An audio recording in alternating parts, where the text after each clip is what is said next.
Всем привет! Данный видеоролик советуется тем, кто играл в первую часть игры или же играет во вторую. Если вы один из них, то приятного просмотра, а если нет, то советую вам ознакомиться с первой, а потом и со второй частью игры.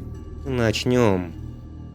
Mini Days 2 является официальным и прямым продолжением первой части игры Mini Days. Mini Days – это мобильная адаптация компьютерной игры DayZ. Я думаю, вы знали о ней, раз играли в мобильную версию, ну или хотя бы слышали о ней. И я думаю, вы видите, что игра, не очень так понравилась фанатам и простым игрокам. И в этом видеоролике мы разберем, почему же так. И начнем мы это видео не со второй частью, а к истокам, к первой. Чем же она отличается от продолжения, и почему фанаты так негодуют? Как человек, игравший в первую часть игры, могу вас уверять, данная игра зацепила меня при первом же прохождении. Ну и вы, наверное, меня спросите, чем же она меня так зацепила? Первое – это большой открытый мир, который генерирует разные локации. Каждая новая игра генерирует мир по-своему. Второе – это большое количество огнестрельного и рукопашного оружия, которое встречается у нас на пути. И третье – это атмосфера постсоветского пространства, которая была и в оригинальном DayZ. Это наблюдается в архитектуре зданий, стиле мертвецов, видах огнестрельного оружия и военных базах НАТО и ОДКБ. В игре есть ты. Ты появляешься на берегу острова, и твоя цель – выжить. Ты находишься посреди огромного острова, в котором разбросаны разные локации, магистрали и военные базы. И ты должен искать локации, чтобы находить разную еду, снаряжение и, конечно же, оружие, чтобы противостоять, помимо мертвецам, другим, таким же людям, как и ты.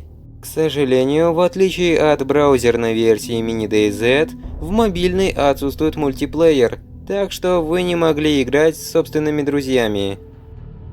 Мир первой части игры делится на 4 острова, которые отличаются между собой по уровню сложности, климату, генерации локаций, и, конечно же, по нахождению разного вида лута. Полностью пересказывать игру я, не вижу смысла. Советую вам самим. Да-да, установить ее на свой смартфон, планшет или эмулятор в компьютере и самостоятельно сыграть в данную игру. Ведь она вам подарит незабываемые эмоции, в отличие от второсортных выживалок на мобилках. Если в этой игре вы умрете, то вы умрете, и весь ваш прогресс будет потерян. Помимо зомби, в отличие от второй части игры, тут уже с самого первого острова вы можете столкнуться с бандитами и рейдерами. Конечно, в игре есть свои баги и ошибки. Это глюки текстур, прохождение сквозь стены, убийство вами нейтралов по случайности. Игра давно не обновлялась, так как разработчики были заняты созданием второй части игры. А теперь перейдем ко второй. Для начала мы пройдемся по особенностям игры и узнаем, что она из себя представляет, и потом уже причину низких оценок. Вторая часть игры кардинально отличается от первой, это уже совсем другая игра. Если в первой части вы были один и основной сутью была выжить, то во второй части вы уже не один. У вас есть целая группа выживших, которые развивают и строят свою базу на месте упавшего вертолета. И вы можете делать вылазки за добычей разных ресурсов, компонентов и предметов, которые помогут вам в дальнейшем сборе ресурсов. Наш мир – это один большой сосискообразный остров, на котором располагаются деревни, 2 крупных города – это Березино и Красноград, а также окрестности ферм и лесов. Будто в Last Day у нас есть фиксированные локации, на которые мы должны совершать свои вылазки. Теперь не как раньше, когда генерировалось все случайно. Так думал я.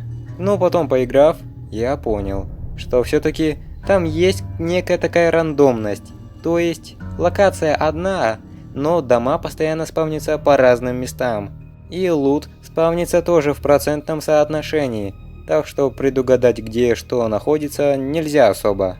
Хочу вам сказать, что каждая из локаций имеет свою особенность в виде архитектуры, расположения зданий, особенностей в луте, ну и, конечно же, в стиле зомбарей.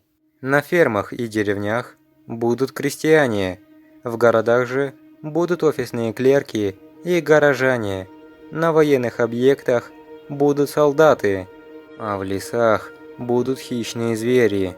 Кстати, за добавление кабанов и медведей отдельный респект. Уж больно сильно не хватало новой фауны в лесах. Некоторые виды зомби изменили, а некоторых даже вырезали.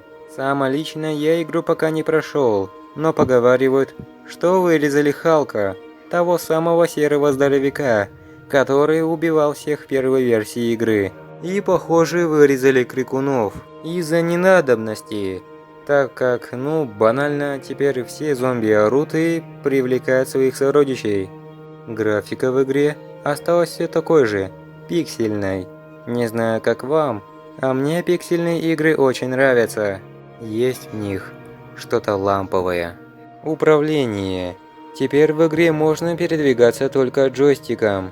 Ранее же можно было передвигаться заодно при помощи касаний по экрану. Но я не особо расстроен, что это убрали, ведь, наверное, большая часть людей все-таки использовала джойстик в качестве управления, ведь это банально удобнее. Игра находится в открытом бета-тестировании, то есть это не официальный релиз игры, все еще может кардинально измениться.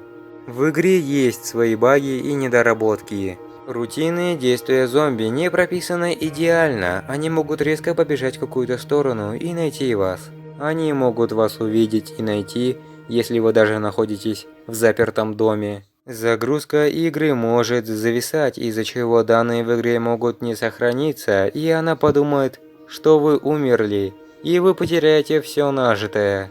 И именно из этих многих багов и недоработок такие низкие оценки у игры.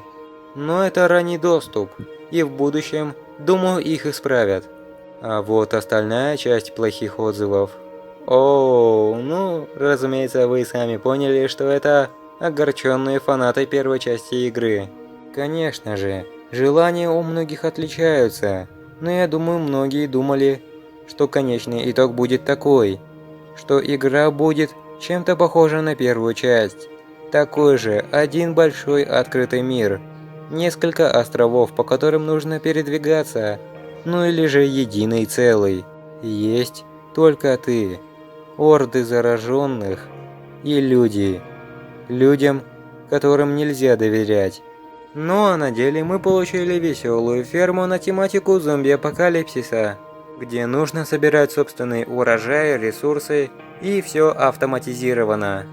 Что-то напоминает? Да-да, это тематика тех самых игр, которые ни на что не способны, кроме как дать вам стратегию, где вы должны развивать собственную базу. И да, у тех, у кого постоянная навязчивая анимированная реклама в виде мультика на тематику босса мафии, который постоянно вылезает у вас в ютубе. Не думаю, что фанаты 2-3 года ждали это. Нет, игра, конечно же, неплохая. У нее есть свои особенности. Возможно, некоторым людям она даже понравится. Особенно тем, кому нравится данный жанр. Посоветовал бы я лично фанатам первой части игры? Нет. Людям, которым нравится развитие своей собственной базы, фермы или тому подобное? Да, она вам подойдет. Ну и то, что сгубило эту игру, это автоматизация.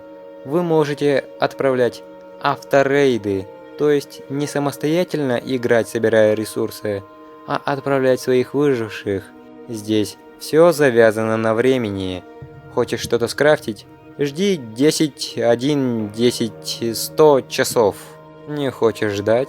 Тогда можешь пропустить при помощи бензина. Это некая валюта для пропуска времени. Стоит она уже за реальные деньги. О да, донат. О да, теперь игра завязана на донате. Но не особо. Игру можно пройти и так. Но стоить это будет вам очень много времени. И в основном все будет катиться к рутине, к простым вылазкам собирать ресурсы, ну или же просто поддаться автоматизму. На развитие того или иного объекта на базе вам нужно 30, 60, 120, 240, 560, 1200, ну вы поняли, ресурсов. И банально собирая это все, у вас уйдет куча времени. Да и сюжета в игре нету. Финалом можно считать полное улучшение всех объектов на базе и открытие всех локаций. Хотя и в первой части игры не было сюжета, его делал сам игрок. И финалом игры можно было считать приход на 4-й остров, постройки своей собственной базы при помощи палатки и забора, активации всего заблокированного контента, прохождение всех достижений, нахождение всех секретных локаций и нахождение, а последующая и зачистка бункера.